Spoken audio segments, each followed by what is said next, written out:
Halo kawan Bineka, bagaimana kabarnya? Dari semangat persatuan lahirlah suara kebangsaan. Selamat datang di podcast Suara Kesbang, ruang bincang tempat kita menyeduh inspirasi, menyeruput wawasan, dan menjaga nyala cinta tanah air. Ayo saatnya ngopi sik, ngobrol pintar, santai, dan edukasi. Saya Yohannes Fandi dan senang sekali bisa bersama kawan Bineka semua dalam kesempatan dan episode kedua podcast Kesbang kali ini. Kawan Kesbang, belakangan ini kita sering mendengar pro dan kontra soal penggunaan sound system berlebihan alias sound horeg di tengah masyarakat. Nah, Majelis Ulama Indonesia Jawa Timur baru saja mengeluarkan fatwa yang mengimbau larangan penggunaan sound horeg karena dinilai meresahkan masyarakat, mengganggu ketertiban umum, dan melenceng dari adab serta etika dalam bermasyarakat. Apa isi fatwa tersebut dan bagaimana sikap dan langkah-langkah yang telah diambil oleh Polda Jawa Timur dalam menyikapi penggunaan sound horeg di lapangan? Untuk mengupas hal itu secara tuntas, telah hadir dua narasumber yang istimewa pada kali ini. Ada Dr. Kiai Haji Muhammad Hasan Ubaidillah MSI, Sekretaris MUI Jawa Timur. Selamat sore Gus Hasan. Selamat sore Mas Yohanes. Nggih, Bapak Gus Hasan, bagaimana kabarnya? Alhamdulillah, insya Allah baik Baik, dan sehat. Sehat, Ya. penting nomor satu Bapak. Serta bahagia. Serta bahagia, Ya. benar. Baik, Gus Hasan tidak sendirian, ada juga Pak AKBP Denny Kuncoro Ferry Prabowo SHSIK dari Kasubdit 5 Kamsus Polda Jatim. Selamat sore Pak Denny. Gimana kabarnya? Alhamdulillah sehat ya, sehat dan bahagia. Tadi katanya Gus Hasan harus ada bahagianya. Baik, Gus Hasan dan Pak Denny, kali ini kita akan ngobrol sesuatu yang viral di mana-mana saat ini, terutama di Jawa Timur, terkait fenomena sound horeg. Nah, tadi sudah saya sebutkan di awal bahwa ada fatwa dari MUI yang sudah dikeluarkan.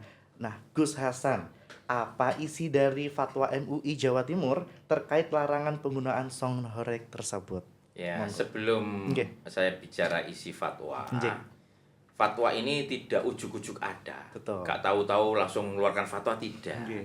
Akan tetapi ada proses panjang sehingga terbit fatwa tersebut.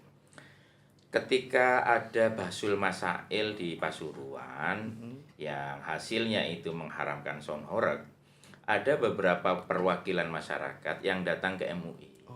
Dari Kediri, dari Pasuruan, dari Probolinggo, dari Tulungagung, dan beberapa tempat yang lain untuk meminta fatwa kepada MUI Provinsi Jawa Timur terkait dengan hukum sound horeg.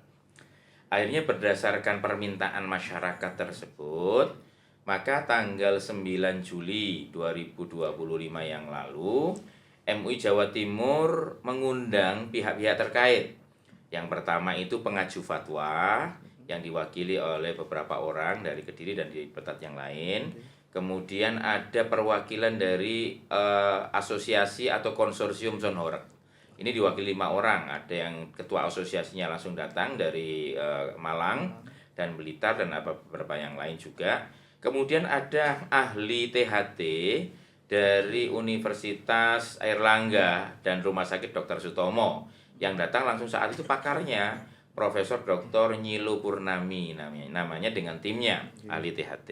Juga ada perwakilan dari pemerintah provinsi, dari Biro Hukum dan Dinas Pariwisata serta para ulama. Dari situ kemudian ada diskusi yang panjang. Sekitar 4-5 jam. Kita mulai jam 9, selesainya jam 3. Ya, jadi cukup lama panjang, panjang 6 jam ya diskusi itu. Pertama kita berikan kesempatan kepada pelaku industri sound horeg terkait dengan apa sih sound horeg sebenarnya apa? Pengertiannya apa? Mereka menyampaikan yang menamakan horeg, sound horeg itu masyarakat karena ada horegnya itu ya, ada getaran yang membuat horeg itu. Kemudian EO-nya juga masyarakat. Di sana juga ada kegiatan-kegiatan sosial yang diambilkan dari hasil parkir dan lain sebagainya. Ada juga di sana terkait dengan UMKM untuk menumbuhkan ekonomi masyarakat sekitar. Kemudian dari pengusul fatwa, pemohon fatwa juga diberikan kesempatan mengapa mereka sampai mengusulkan fatwa. Ternyata merasa terganggu Apanya terganggu? Ya istirahat mereka, ketertiban umum, bahkan merusak fasilitas masyarakat, fasilitas umum, sehingga ini sangat merugikan masyarakat. Kemudian dari Nyilo Purnami, Profesor THT mengatakan ya, sound horeg dengan kapasitas suara melampaui batas normal yang dipersyaratkan WHO 85 desibel itu berpotensi mengganggu pendengaran. Ada kecacatan permanen ketika ini terus terpapar oleh sound horeg tersebut, karena kalau sound horeg itu rata-rata itu kekerasannya sekitar 120 sampai 135 desibel. Katanya beliaunya dua kali lipat ya dari batas wajar yang disampaikan WHO. Sehingga itu memicu gangguan telinga permanen, kemudian juga memicu penyakit kardiovaskuler, penyakit jantung dan juga penyakit turutan yang lain, ikutan yang lain. Maka di sini dari aspek kesehatan seperti itu. Akhirnya dari beberapa pandangan dan data MUI yang diperoleh dari lapangan serta pengujian-pengujian yang dilakukan oleh Majelis Ulama, akhirnya kita bersidang dengan komisi fatwanya, memutuskan 6 item isinya fatwa itu. Ya, ada 6 konsideran keputusan dari fatwa MUI dan 3 rekomendasi. Yang pertama ini penting sekali ya, karena sering ini kelupaan.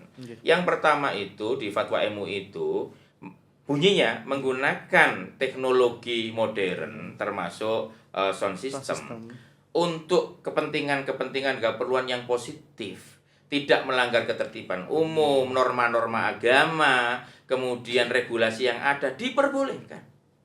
Ya, sepanjang tidak melanggar prinsip-prinsip tersebut. Iya.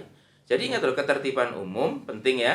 Kemudian norma-norma agama, regulasi yang ada. Ini persyaratannya. Itu diperbolehkan. Ini tanda tangannya diperbolehkan.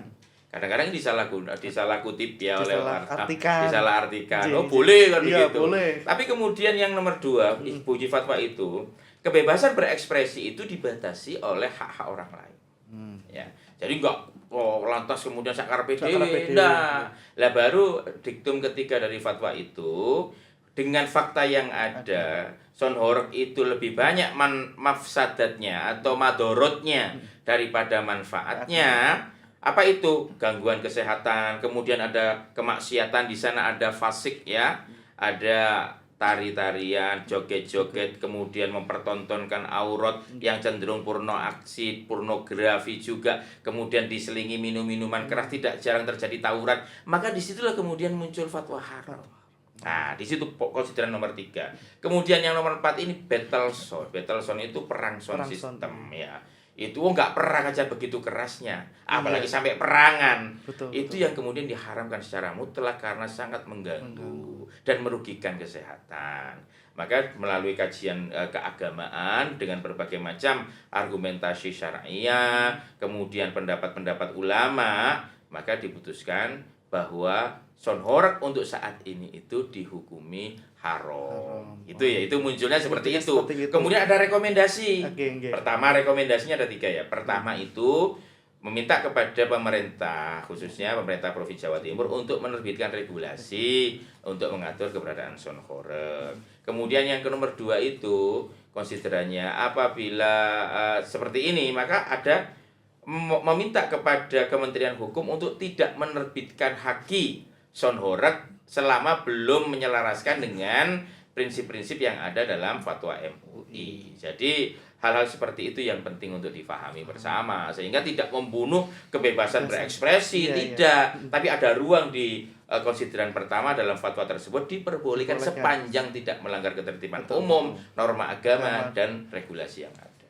Nah, Gus, di banyak tempat di Jawa Timur ini kita tahu kan budaya asli seperti hadrah, ludruk, karawitan, bahkan rebana itu kan sering jadi hiburan masyarakat. Tapi saat ini semua kayaknya mulai tergeser ya Gus ya, karena ada yang instan, yang hore-hore atau horeg seperti itu. Nah, apakah salah satu kekhawatiran MUI juga berkaitan dengan lunturnya budaya lokal yang lebih halus dan adiluhung akibat tergeser oleh budaya sound horeg ini?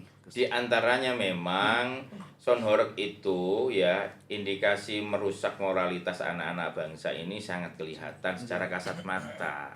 Maka beberapa waktu yang lalu pelaku-pelaku tradisi budaya itu juga berdialog dengan MUI Jawa Timur bahwa setelah adanya Sonorek ini, dulunya ketika ada ruatan desa, ada kegiatan-kegiatan di desa, positif ya, positif ya. itu nanggapi ludrukan, kemudian karawitan, juga ada ya semacam hadroh atau banjari itu biasanya kan sholawatan itu sekarang nggak ada, kalah sama Sonorek yang lagi ngetren ini.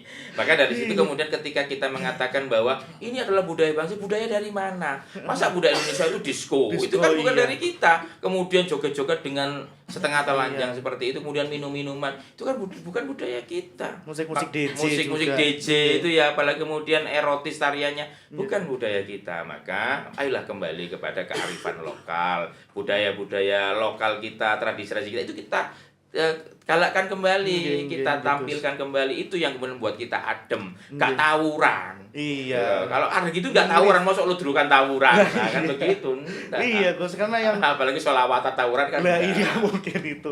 Inggih. Saya juga kan lihat di sosial media anak-anak kecil itu kayak menikmati Sonorek padahal nggak ngerti sebenarnya itu apa, tapi cuman ikut vibes-nya kan, itu kan bener-bener saya sendiri tuh kayak meresahkan gitu loh. Ya kalau Terus, orang pikirannya normal, hatinya normal, bersih, itu ya memang ya melihat itu tidak wajar lah. Alhamdulillah, Bahkan katanya beliau ini kepada Pak Jenderal ini Iya. ya, itu di mana Sulawesi Pak Jenderal ya itu. Iya. Itu sampai telanjang. Waduh. Loh ini ya Benar-benar, gimana? iya. Kan menyedihkan sekali, kan menyedihkan sekali seperti itu. Pak Denny, bagaimana Bapak tanggapan dari Polda Jawa Timur terkait keluarnya fatwa MUI ini?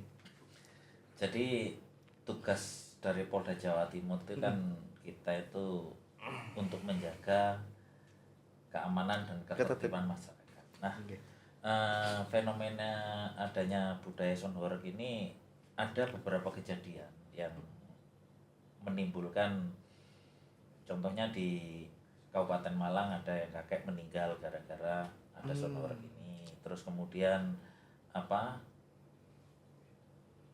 satu warga yang protes karena rumahnya kaca-kacanya pecah gitu. Terus kemudian ada yang laki-laki di daerah Pasuruan itu jatuh sehingga meninggal dunia. Terus ada lagi ada warga protes kemudian akhirnya terjadi pengeroyokan. Nah, terus ada juga bentrok antar desa. Nah ini karena ya mereka pro kontra, karena kembali kita bebas untuk berekspresi, namun kita juga ada batasan, Atas wajarnya ya, membatasi hak orang lain juga, mereka juga punya hak. Nah dari sini kami tetap selalu akan mendukung dari pihak MUI, karena MUI ini kan dari bagian daripada pemerintah. Tentunya Polri juga mendukung dari pihak MUI untuk menertibkan ini. Nah, tentunya kita juga tidak semua itu kan perlu ada solusi. Untuk batasan-batasan dari Polda Jawa Timur sendiri, tentunya satu ya, kita kegiatan tersebut wajib hukumnya untuk mendapatkan izin dari pihak berwenang. Jadi sebelum ada izin tidak diperkenankan. Terus kemudian batas waktu penggunaan sound system ya, maksimal malam itu pukul 22.00 WIB. Nah, melarang sound system dengan volume yang melebihi batas. Yang tadi dibicarakan Ya, Gus Hasan tadi 85 desibel ya, itu maksimal ya. Terus kemudian namanya seperti itu kan biasanya ada yang dua tempat ya, misalnya tempat A ini ada kegiatan apa, tempat B kegiatan apa, ini biasanya adu perang ini ya, ini kan merusak juga. Nah, terus kemudian apabila kegiatan tersebut ada unsur-unsur yang melanggar norma, kita tertibkan, bila perlu kita bubarkan. Terus kemudian pengeras suara kalau di jalan tidak boleh dibunyikan. Terus kemudian tidak boleh melebihi dimensi yang sudah diatur oleh kendaraan pengangkut. Nah, ini kadang-kadang seperti tadi disampaikan oleh Gus Hasan sangat meresahkan karena gini, kita tidak tahu. Oke, mungkin yang sudah dewasa ya, anak-anak remaja atau sudah dewasa ini kan bisa protes, bisa menyampaikan gitu kan. Mungkin dia merasa sakit dan lain-lain minggir. Kita pernah nggak kita berpikir bagaimana dengan bayi? Bayi dia tidak bisa ngomong tidak apa, tapi dengar ini ya mungkin sesaat, tapi efeknya ke depan seperti apa?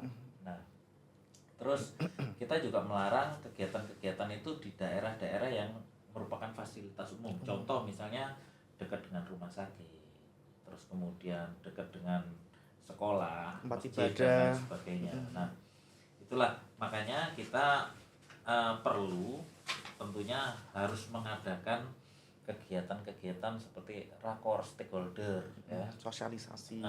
terus kemudian edukasi sosialisasi terhadap masyarakat, terutama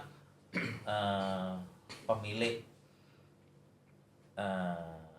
Sonhorak saudara itu ya. tersebut. Terus kemudian kita melakukan komunikasi, kita lebih komunikasi karena komunikasi ini penting terutama oleh tokoh-tokoh masyarakat ya, terus kemudian para ulama-ulama dan lain sebagainya, Thomas ya, tokoh masyarakat atau tokoh agama dan lain sebagainya yang sekiranya bisa menghandle ya.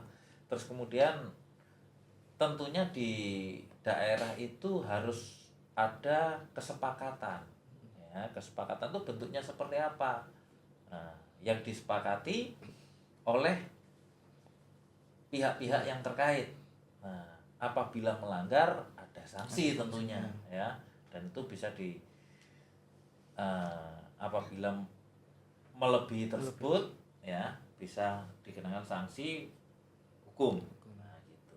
Kalau di Jawa Timur sendiri Pak, paling banyak atau mungkin Bapak punya data Sonhorak ini ada berapa, apa namanya ya, berapa paguyuban atau apa gitu di Jawa Timur Nah, ini? jadi di Jawa Timur itu ya, jadi ada beberapa ya. Contoh di Gresik itu ada 8. Terus kemudian Sidoarjo 1, Malang itu ada 6, Batu ada 10, Pasuruan ada 10, kemudian Lumajang 12, Bondowoso 2, Jember 5, Banyuwangi 22, kemudian Kediri kota ada 1, Trenggalek ada 5, Tulung Agung 25, Blitar kota 17, Blitar Kabupaten 16, Nganjuk 3, Jombang 13, Mojokerto kota 1 dan Mojokerto Kabupaten 3. Nah, ini ya lumayan banyak sih ya. Top chair-nya Tulungagung itu ya Pak. 25. 25 itu. Karena Iya Pak Rini. kami juga mendeteksi, Iya. jadi ini diperkirakan nanti akan ada karnaval. Biasanya kan 17 ada karnaval. Iya. Itu Prediksi ya iya, Pak ya Pak Rini. ada beberapa yang sudah ini kira-kira sudah kita deteksi ini sekarang sudah kira-kira ada 40 ya yang sudah akan melaksanakan. Ya. Terus karnaval ya itu juga sudah ada karnaval, terus parade son itu kan. Kalau karnaval tadi sekitar 40, kalau yang rame-ramenya mungkin ada hiburan pakai apa itu namanya panggung itu kurang lebih 18 sudah kita deteksi. Baru sekarang nih belum bulan Agustus, masih Juli. Iya, udah ada itu indikasi. Nah, itu sudah ada pemesanan seperti itu. Nah, nanti kita tetap koordinasi tentunya pihak-pihak terkait ini. Nah, nanti kita tunggu baik dari Pemprov itu ada surat edaran atau bagaimana, nah kita menyesuaikan. Kalau di Polri sendiri tentunya selama itu tidak mengganggu dan ada batasan-batasan tertentu tadi, kita tetap memberikan izin izin. Tapi kalau sudah melebihi kita tidak memberikan izin. Nah, kalau sudah diberikan izin tapi melebihi batasan, kita punya kewenangan untuk membubarkan dan memeriksa panitia pelaksanaan kegiatan tersebut. Berarti sebenarnya memakai sound itu boleh, tapi tidak dibikin horeg gitu ya, Gus. Iya. Asal Ada masih dalam batasan batas. tadi itu loh. Tadi kan Gus Hasan Maksimalnya juga. tadi sesuai dengan disampaikan Gus Hasan tadi 85 Nggih, desibel nggih, itu nggih. maksimal. Maksimal Dan itu itu maksimal juga ada waktunya jam-jamnya.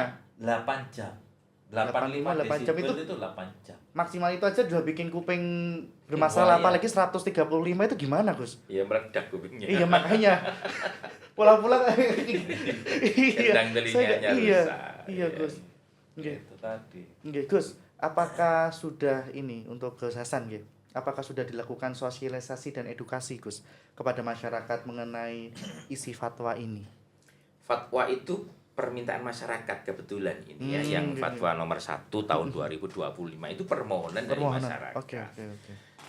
Dengan proses kita itu diskusi selama beberapa jam, kemudian melalui proses kajian di masyarakat, kemudian kita bersidang untuk menentukan dan mengeluarkan fatwa nomor 1 tahun 2025 tanggal 12 Juli ya, 12 Juli 2025 yang lalu. Itu kemudian hasilnya kita sampaikan kepada MUI Kabupaten Kota, MUI Kecamatan, sampai ke tingkat desa, kelurahan. Maka dari situ kemudian MUI itu secara otomatis memberikan edukasi kepada masyarakat. Karena sifatnya fatwa itu sebagai pedoman keagamaan. Ya, pedoman keagamaan bagi masyarakat terutama yang beragama Islam terkait dengan hukum syariatnya seperti apa.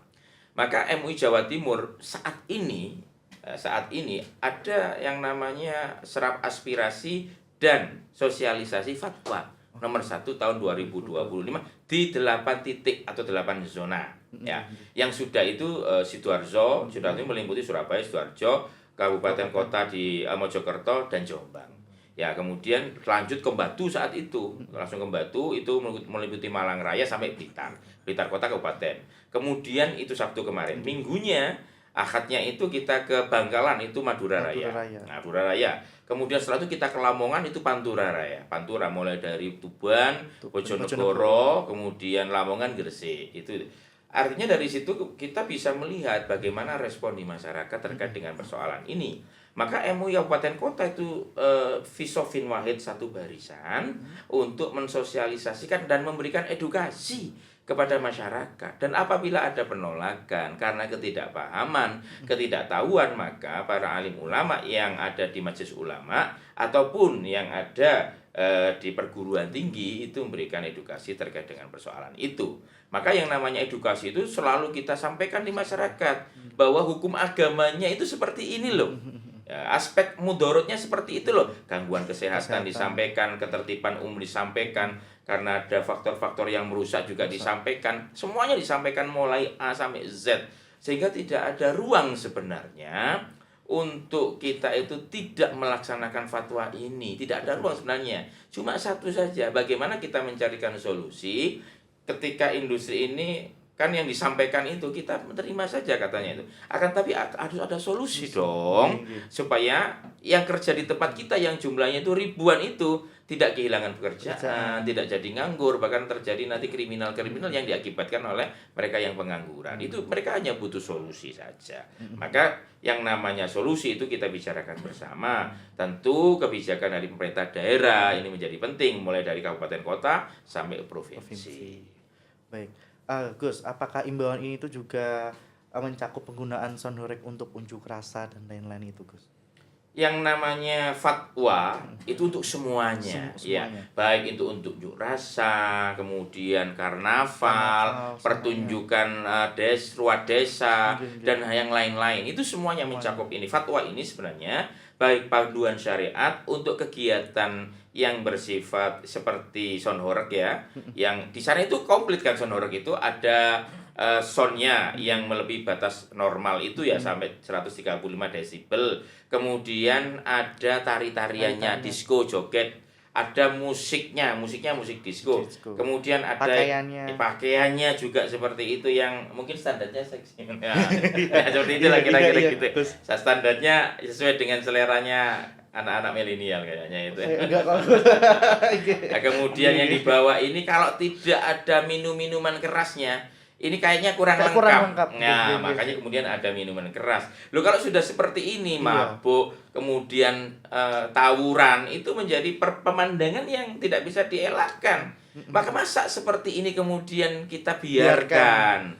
Maka tentu Fatwa MUI 1 2025 ini menjadi pedoman dasar, pedoman keagamaan. Bagaimana kita harus bersikap secara keagamaan ya, karena nanti urusan regulasi pemerintahan itu urusan pemerintah. Terkait bagaimana kita menyikapinya. Paling tidak ada sikap moral yang kita lakukan bahwa iki lu dosa. Wah, iki haram, enggak oleh salah. Paling tidak umat Islam atau warga masyarakat pahamlah kalau harus seperti ini dilarang oleh agama. Itu panduan moralnya, pedomannya di situ. Makanya juga tadi kan kita sempat bahas terkait budaya lokal wisdom itu ya, Gus ya, yang semakin luntur karena adanya sonhodak tersebut. Betul, nah, dampaknya seperti itu.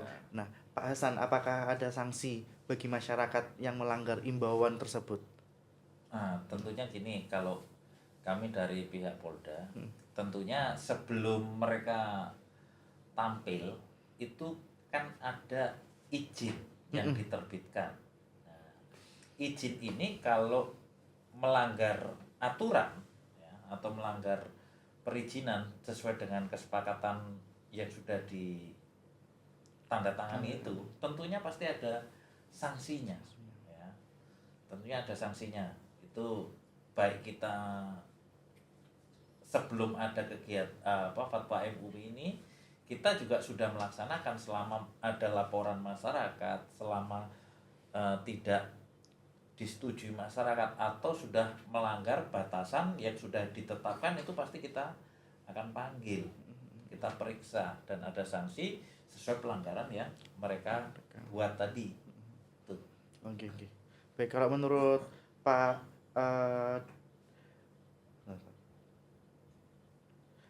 Denny dan Gus Hasan, apakah yang tadi kita bahas terkait apakah fatwa ini sebaiknya ditindaklanjuti dengan regulasi atau kebijakan resmi dari Pemprov Jatim itu bagaimana?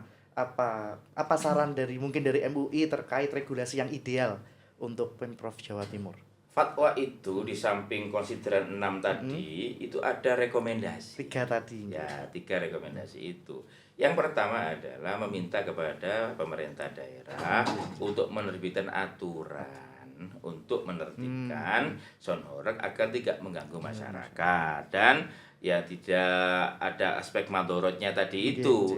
Bagaimana pemerintah menanggapinya? Kalau gubernur bisa menerbitkan pergub atau perda di tingkat pemerintah provinsi. Kalau di kabupaten kota bisa perbub, peraturan bupati atau perwali.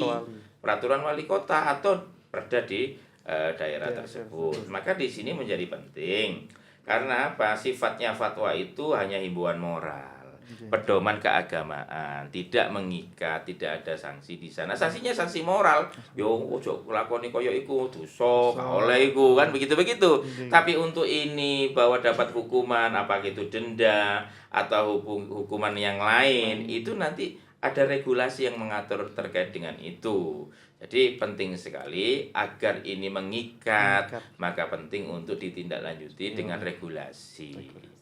Baik, untuk peran yang bisa dilakukan oleh masyarakat, Gus, khususnya ini sobat kawan Bhinneka ini untuk ikut menyebarkan informasi atau mensosialisasikan imbauan ini. Ya, sekarang kan zamannya teknologi, apalagi medsos begitu luar biasa.